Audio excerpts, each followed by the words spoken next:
My name's Rachel Carter. I'm 32 years old, and for most of my life, my family treated me like I didn't exist, except when they needed something.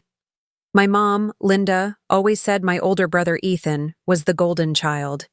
He could burn the house down, and she'd still say, "He's just passionate."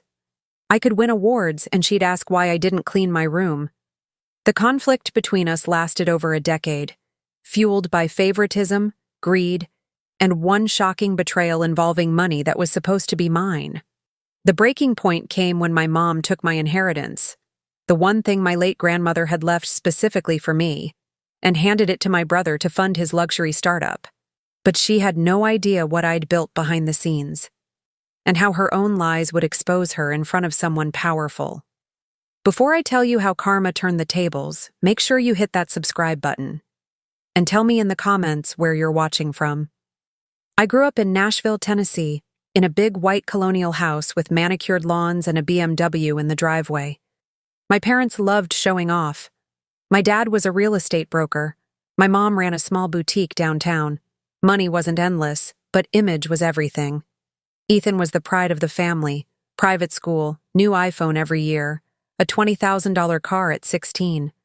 I got hand-me-downs and maybe next time. I still remember one Christmas.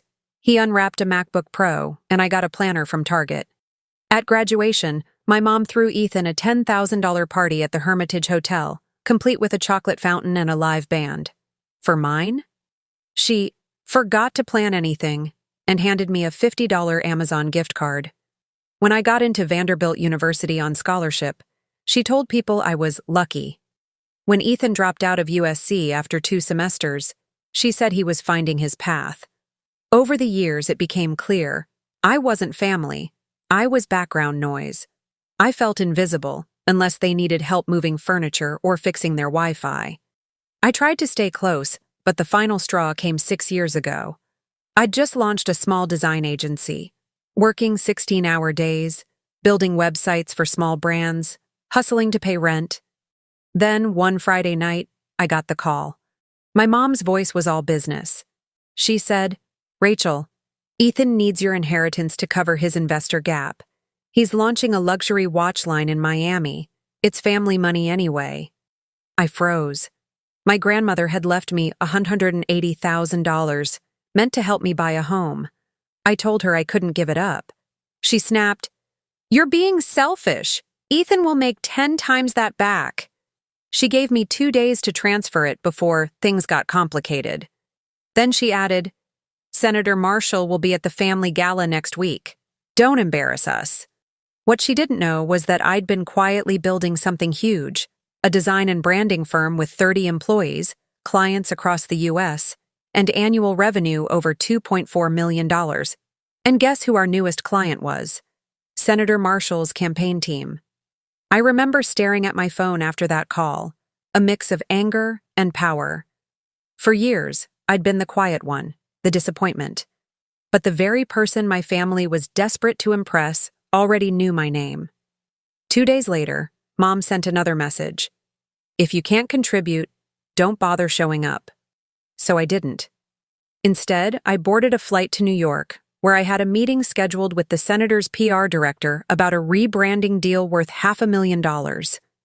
I smiled the whole flight, realizing I was finally free of their approval. What my mom didn't know was that the senator had chosen my agency because we specialized in turning small campaigns into national brands. We'd handled 3 Fortune 500 rebrands, including a $700,000 project for Delta Airlines. The senator and I had spoken only over Zoom. We'd never met in person. But we were scheduled to meet face-to-face that weekend for a major award ceremony recognizing top women entrepreneurs. My mom still thought I was running a cute little art project. When she called again, furious that I wasn't attending Ethan's gala, she said, "You're wasting your life with this silly computer stuff. Ethan's building something real." I just replied calmly, "You'll see soon enough." She hung up with, "You'll regret this, Rachel." I smiled and whispered to myself, "Not this time." That weekend, while I was accepting an award at the Waldorf Astoria, my family's grand gala was unraveling in real time. The senator had been invited. My mom had bragged for weeks that our family helped fund his campaign. When he arrived, expecting elegance, he found chaos. The event was hosted in a half-rented banquet hall because Ethan had blown most of the $180,000 on marketing videos and luxury decor that never arrived. My mom panicked and hired a last-minute catering company for $2,000, serving boxed pasta under flickering lights. Guests whispered. The senator left after 15 minutes, shaking his head. Later, friends sent me photos.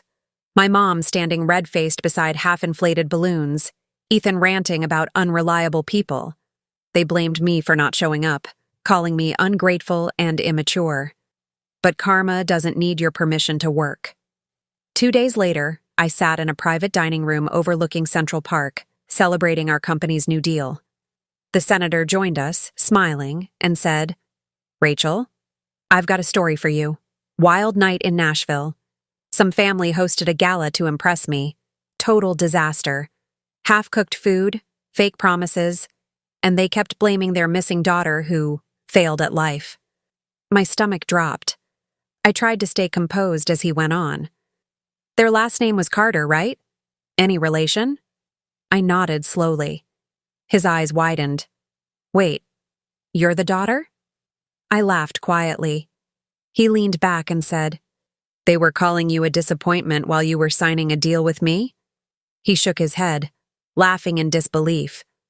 "That's poetic justice if I've ever seen it." His words hit me deep, not as revenge, but validation. Years of silence finally made sense.